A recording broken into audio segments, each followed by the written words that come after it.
NHL insider rules out Bruins as possible landing spot for $2,755,000 Devils star. The Boston Bruins have been ruled out as serious contenders for New Jersey Devils defenseman Simon Nemec ahead of Friday's trade deadline, with Devils' steep asking price cited as the reason why a deal won't materialize. TSN's Pierre Lebrun reported Friday that the Devils are fielding calls on the 22-year-old blue liner as his entry-level contract expires this summer. However, New Jersey will only move Nemec if a package involving a top-six forward is offered. Boston Hockey Now's Jimmy Murphy retweeted LeBrun's update and added his own insight that the Bruins won't be landing Nemec before the deadline. While Boston could use an injection of young talent on the blue line, parting with a top-six young forward would create a hole in an area where the Bruins can't afford to lose depth. The Bruins forward group doesn't have an abundance of impact top-six players that the team would be willing to surrender for a defenseman who, despite his pedigree, is still developing at the NHL level. Nemec is currently on a 3-year entry-level contract worth $2,754,999 total, signed in July 2022.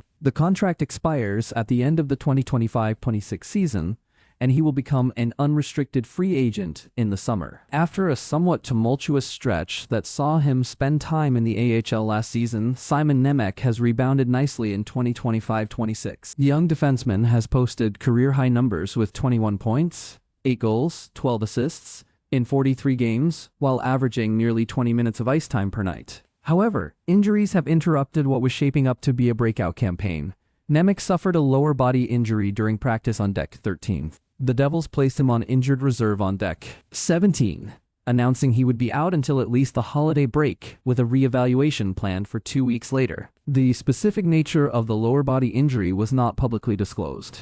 After missing 12 games, Nemec returned to the lineup on Thursday, Jan. 8 in Pittsburgh. The near month-long absence came at an inopportune time for both the young blue liner and the Devils, as he was in the midst of establishing himself as a regular contributor. Wayne Gretzky's wife Janet responds to critics questioning his loyalty to Canada, Bobby Orr's support following Four Nations drama Quick Links,